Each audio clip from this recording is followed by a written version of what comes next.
শুরু হয়ে গিয়েছে বিশ্বব্যাপী মহাযজ্ঞ প্রিয় পরমের দীক্ষাপত্রের কাজ, যাকে আমরা শর্ট ফর্মে বলে থাকি ডিপি ওয়ার্কস। এই ডিপি ওয়ার্কসের বর্তমান কাণ্ডারি পুরুষোত্তম বংশের পঞ্চম পুরুষ পূজনীয় অবিন দাদা। পূজনীয় অবিন দাদা আপনার আমার সকলের প্রিয় এবং নয়নের মণি।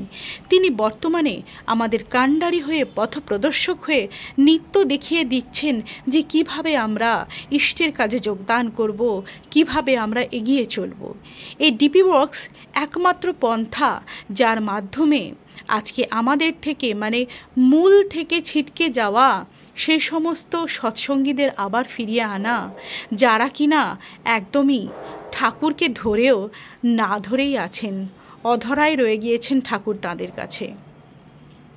আমরা যারা দীক্ষাপত্রের কাজ করছি, আপনি আমি প্রত্যেকেই কিন্তু এই দীক্ষাপত্রের কাজ চলাকালীন নানাভাবে নানান ঘটনার সম্মুখীন হই এবং আশ্চর্যচকিত হয়ে যাই, এবং ইদানিং আমরা নানা ঘটনাও শুনেছি।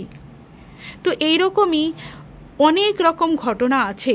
তাদের মধ্যে একটি ঘটনা যেখানে আপনাদের শোনাবো যে একটি মা আলোচনা করছেন যে একটি দিন দুঃখিনী, এই যে মাটি স্ক্রিনে দেখছেন, এই মাটি আলোচনা করে আমাদেরকে শোনাবেন সেই গল্প, যে কিভাবে আমাদের প্রিয় পূজনীয় অবিন দাদা তার লীলার কথা, কিভাবে তিনি একটি দুঃখিনী মা যিনি সন্তানের বিরহে আছেন, সন্তান তার থেকে দূরে, কিভাবে তার সেই সন্তানের বেদনার থেকে মুক্তি দিয়েছেন বলেই আমরা সবাই আছি। তাই আমি একটা ছোট্ট ঘটনা বলে শেষ করে দেব। জায়গাটির নাম আমি বলবো না। সেই জায়গাটির একটি মা, জানি না কাছাকাছি তো যদি উপস্থিত থাকে, সেই মাটি এই যে আচার্যদেব বলছেন ডিপি ওয়ার্ক করো, ডিপি ওয়ার্ক করো, ডিপি ওয়ার্ক করো, করলে কি হয়, তাই আমি বলি সেই মাটি দীক্ষিত নয়, অদীক্ষিত একটা পরিবার। তার ছেলে বিদেশে থাকে, মা বাবাকে মাস গেলে ভালো টাকা পাঠায়, কিন্তু ছেলেটির যখন বিয়ে হয়ে গেল আস্তে আস্তে সে টাকা পাঠানো বন্ধ করে দিল, মা বাবার সাথেও যোগাযোগ বন্ধ করে দিল। মা বাবার তাতে কষ্ট নয় যে তুমি টাকা পাঠাচ্ছ না, কারণ তার বাবার যে পেনশন পায় তাতে তার খুব ভালো মতন চলে, কিন্তু মায়ের কষ্ট যে ছেলেটি ঠিক আছে কিনা এটা জানতে পারছে না, কারণ ফোন নাম্বার ফোন করলে আর হয় না। সেই অবস্থায় মাটির খুব কষ্ট। এইরকম অবস্থায় মাটি ছেলের শ্বশুর বাড়ির কাছাকাছি গিয়ে একজনকে জিজ্ঞাসা করছে, আমার ছেলে কি শ্বশুর বাড়িতে আসে গো? আমি অনেক দিন ওর খোঁজ পাই না, আমি অনেক দিন ওর মা ডাক শুনতে পাই না, আমার খুব কষ্ট হয়, একটা সন্তান। তো সেই পাশের বাড়ি বলল, তোমার ছেলে তো এসেছিল বৌমাকে নিয়ে, তোমার ছেলে ফোন নাম্বার পাল্টে ফেলেছে, তোমার সাথে যোগাযোগ রাখে না, এখানে 1 মাস থেকে গেছিল। মা শুনে ভাবলো আমার ছেলে বেঁচে তো আছে, তাতেই আমার হবে, কিন্তু মা তো একটা সন্তান কিছুক্ষণ পরে পরেই কষ্ট হয়। তো এইরকম অবস্থায় এই গুরু ভাই বোনরা ডিপি ওয়ার্ক করতে করতে আচার্যদেব বলেছেন সবার বাড়ি যেতে, যে দীক্ষিত হোক আর না হোক। সেই বাড়িটাতে গিয়ে যখন বলছেন মা জয় গুরু, তো মাটিও বললেন জয় গুরু। তখন বলছেন আমরা দেওঘর থেকে আমাদের আচার্যদেব পাঠিয়েছেন আপনি কেমন আছেন জানার জন্য। মাটি তখন বলছেন আমার কথা জানার জন্য পাঠিয়েছেন, আমি তো ভাই তোমাদের দীক্ষা নেইনি।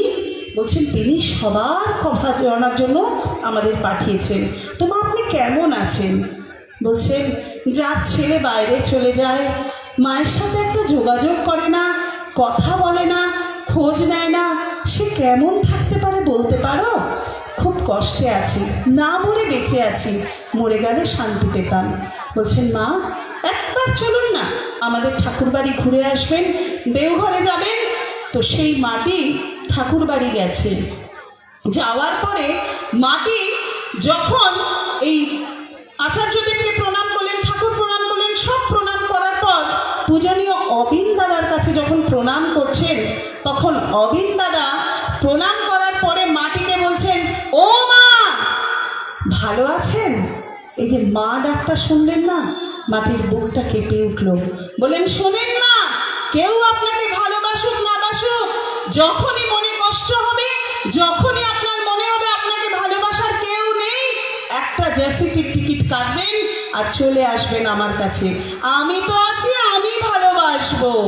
সেই কথা শুনে মাটি অঝরে কেঁদে দিয়ে বলল, আমি আমার সন্তান পেয়ে গেছি, আমি আমার ঠাকুরকে পেয়ে গেছি। তাই আমরা যারা মরতে চলেছি, হতাশায় রয়েছি, তাই আমরা ঠাকুরকে পেয়ে সবাই ভালো আছি, আনন্দে আছি। আমাদের জীবনটাই যদি তাকে না পেতাম অবসাদই অবসাদ হতো। তাই আমরা যারা ভালো আছি তাদের কর্তব্য, যারা ভালো নেই তাদেরকে ভালোর সাথে যুক্ত করে দেওয়া। তাই আপনারা প্রত্যেকে প্রত্যেক দিন একটা করে বাড়ি হলেও ডিপি ওয়ার্ক করতে যাবেন। যখন দুটো ঠাকুরের কথা বলবেন তখন দেখবেন কত শান্তিতে আছেন। জেনে রাখবেন, ঠাকুরের কথা যেই বলবেন আমি কি বলবো, আমি তো বলতে পারি না, সারাটা দিন সেদিন মাথায় চিন্তা থাকবে, ঠাকুর আমি তো তোমার দুটো কথা বলবো।